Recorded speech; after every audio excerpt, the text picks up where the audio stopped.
Like a bite from one infamously forbidden fruit, there is one desire that codependents are not allowed to feel. Welcome back, soul deep lovers. I'm Yanique Bell. I'm a trauma-informed certified intimacy coach.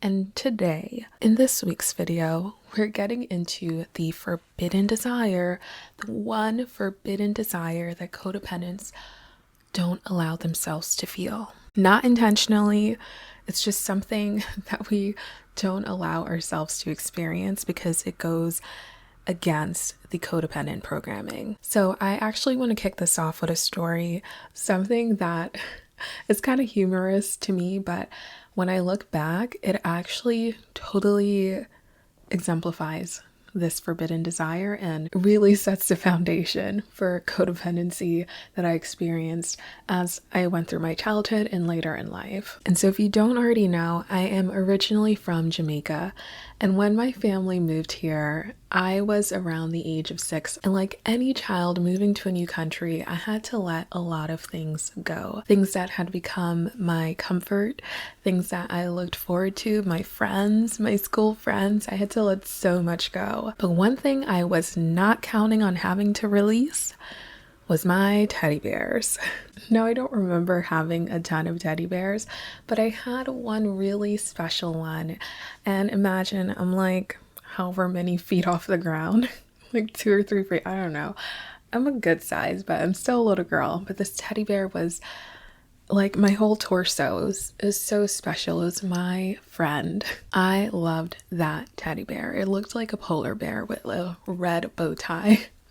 I remember it so clearly, with a red sparkly bow tie around the neck. And I was under the impression that I'd be able to bring this one toy with me. But there we are, getting ready to leave and board our flight, and we're saying goodbye to our neighbors. Our neighborhood worked out that the kids next door were actually around the age of me and my siblings. Even though I had a brother that was a lot older than me, he also had a friend next door. And so we'd often see these kids a lot. But the little girl next door, the one who was closer to my age, I did not like at all. My older brother teased me quite a bit growing up, and he always gave her preferential treatment. It was clear to me that she wanted my spot in my family. He played with her, never teased her, never told her ghosts were haunting her. And of course, like any little girl, she loved it. She loved being treated with so much care that I was envious I never got from him. And my parents loved her too. I was convinced she wanted my spot in my family. And while she was like 2 years younger than me, she was not innocent. She would often give me little smirks and winks and evil smiles whenever no one else was looking. This was serious, you guys. And so we're saying goodbye. We're about to head to the airport and we're saying goodbye to our neighbors when my parents say, "Hey, let's get a photo." And in this photo, they decide, "Yanique, why don't you give your teddy bear to," let's call her Elizabeth. "Yanique, why don't you give your teddy bear away to Elizabeth?" And of course, I had no real choice. I had to give this teddy bear up. So there I am crying, protesting, and being told, "You can't take it, you'll have lots of toys." And of course, moving to America is a dream for many people in Jamaica. And so this was something that was seen as moving up in the world. And I should be generous in giving away that was most precious to me in hopes of whatever's on the other side. But as a child, you don't really understand that. You just know this is something that is mine, my special teddy bear, and for you to say I should give it to someone I loathe and who is like my number one enemy, maybe number 2, then this is like unacceptable, unbelievable. But I was taught to be a very good girl, and so even through tears, I gave up my special teddy bear. Now, as an adult, I can look back and think, gosh, I'm really glad that Elizabeth got a great toy. But I cannot help but hurt for the little girl inside who didn't feel seen, not just in that moment, but the many moments leading up to it. My agitation with Elizabeth was never taken seriously. And of course, Elizabeth was doing her sneaky smirks behind everyone else's backs.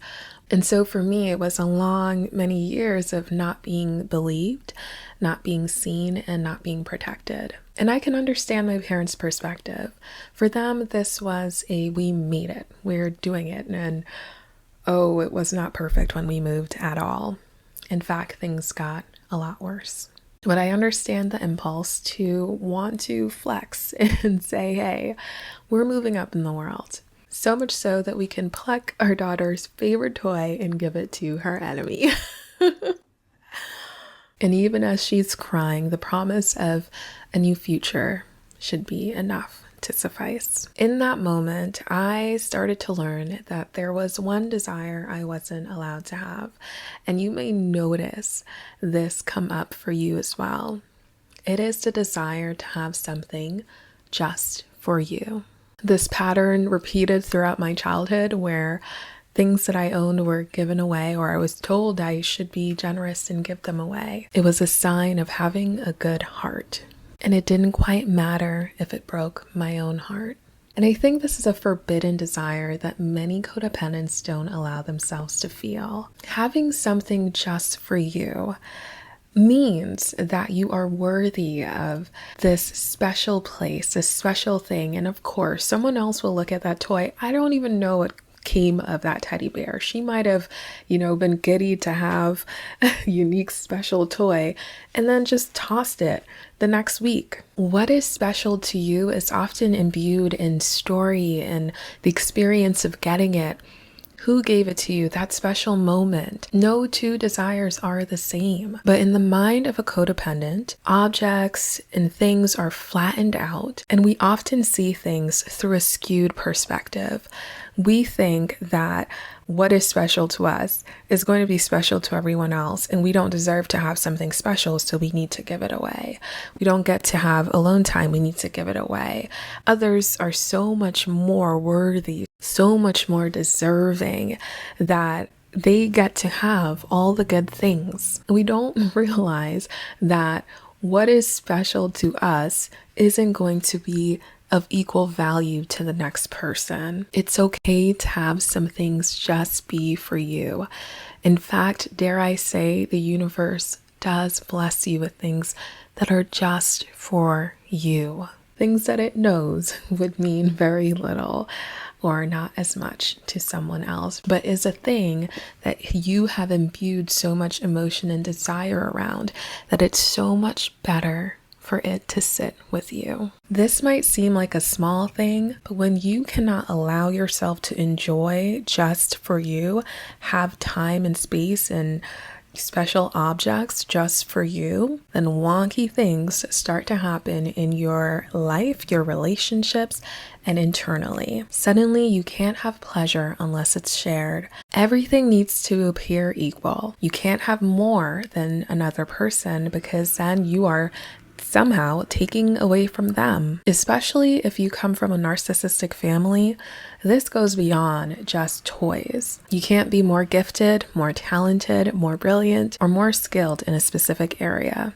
This leads to dumbing down, minimizing, and shrinking because you do not want to rock the boat.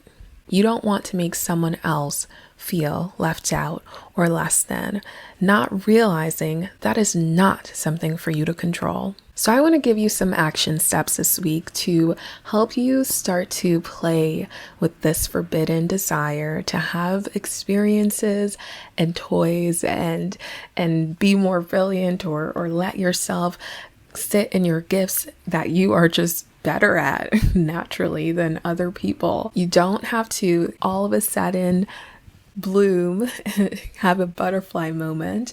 There's actually small things that you can do right now to start to reclaim your deservingness and your worthiness of having special things just for you. For me, I stumbled across a hobby that helped me break through this forbidden desire. And I'm sharing all about it in our new membership for Soul Deep lovers. So I'm personally someone who loves to hit the ground running. I like having actionable steps. It's kind of what drew me to coaching in the first place. I knew there were practical steps to healing, and I knew if I just kept myself going week by week, making these small adjustments, I would get there. And so I want to help you start to do the same.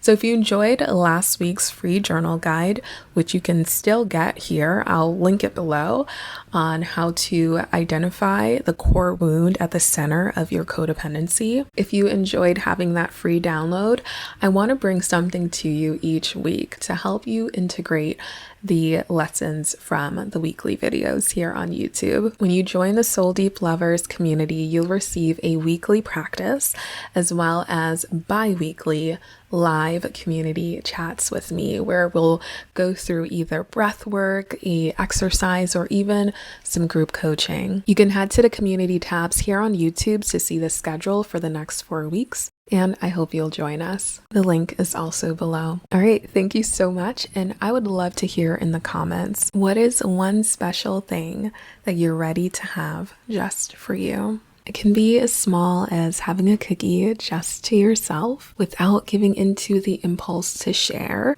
or as large as going on a well-deserved trip to somewhere new. Comment below and share something that you usually feel guilty about doing for yourself, but you're going to challenge yourself this week or this upcoming month to do.